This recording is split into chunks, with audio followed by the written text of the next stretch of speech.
Liverpool yang tampil di Anfield, inkonsistensi masih menjadi kendala bagi mereka, tapi Fulham yang datang dengan mungkin pelor yang kurang ya, karena attempts mereka cukup tapi nggak ada gol yang tercetak. Dan bagi Rio Ngumoha, penampilan yang luar biasa istimewa di Anfield dan begitu banyak prestasi yang dia cetak, tidak hanya gol tapi juga sudah mengalahkan rekor dari Raheem Sterling, skorer termuda di Anfield, dan semuanya berlangsung sesuai dengan rencana dari Arne Slot dengan kemenangan 2-0 yang cukup impresif dari Liverpool Sabtu. Iya, kayaknya di pekan kedua Premier League ya, gue inget banget kita masih main touchscreen dan gue ngebahas emang khusus tentang Rio Ngumoha. Ini kan dia ngegolin ke gawang Newcastle ya. Di menit ke 90 plus 10 kalau nggak salah pada saat itu. Sama juga tuh dari sudut situ juga, bolanya belok juga. Ini kayaknya emang dia punya soft spot ya dari sisi situ, dan kemarin bisa dia manfaatin gitu. Dan ini Liverpool yang jauh berbeda dibandingkan ketika mereka lawan Paris Saint-Germain ya. Tapi kemarin mereka nunjukin balik lagi nih gaya yang lo mulai pressing lagi dari depan, lo mulai mencoba untuk menangi bola di wilayah lawan, lo mencoba untuk menangin second ball, semua atribut yang harus dipunyai seorang satu tim ya untuk bisa nunjukin bahwa mereka emang adalah defending champions gitu. Nah, mereka nunjukin itu kemarin pas lawan Fulham gitu.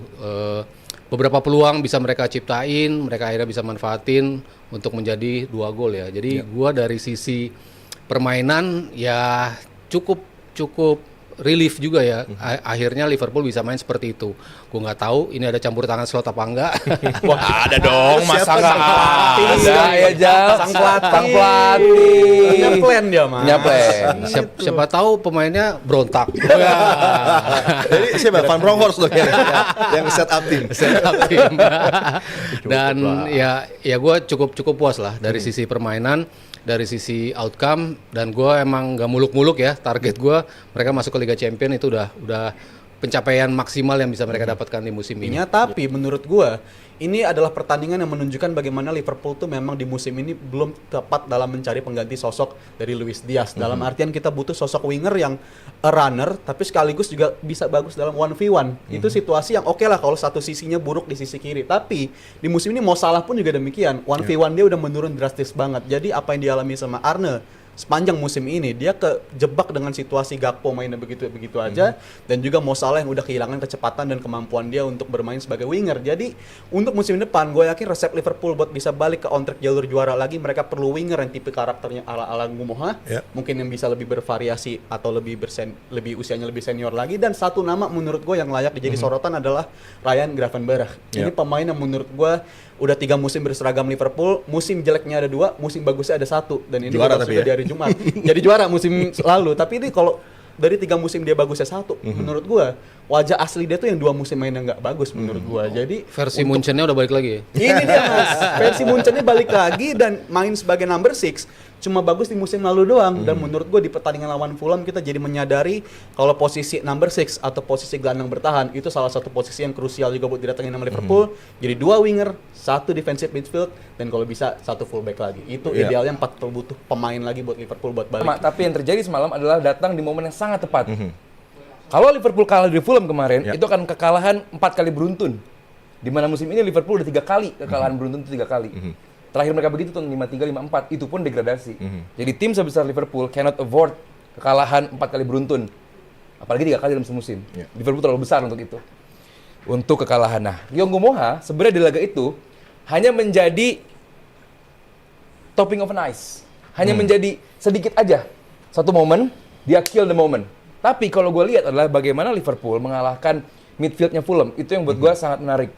Karena dalam rangkaian beberapa game terakhir, midfieldnya Fulham, Iwobi sama Sanderberge itu bagus banget. Nah, di game kemarin Liverpool benar-benar tadi kita bahas juga bagaimana fullbacknya maju lebih tinggi untuk nge-crack midfieldnya.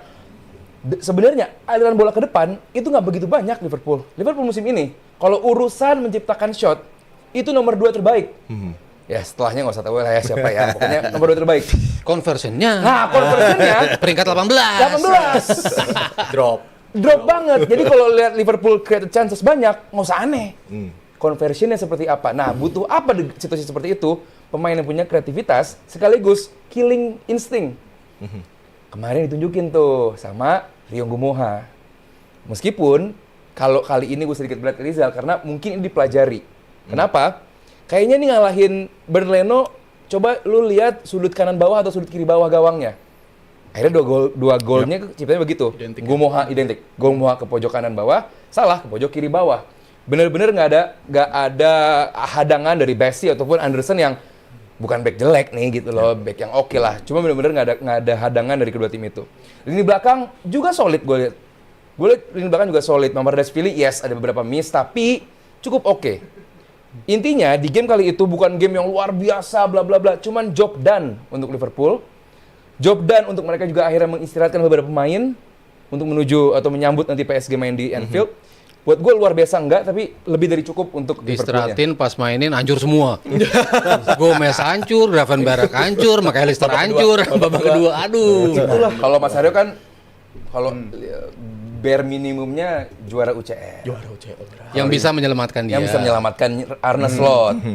Bila antum Lolos zona UCL. Menurut gue itu udah selamat. peringkat 5 nih. Lu kemarin Piala FA. Udah hilang, Mas. Dan kalau City yang dapat kita legowo aja kalau City. Maksudnya? Langsung nangkep ya. Head watch lagi nih.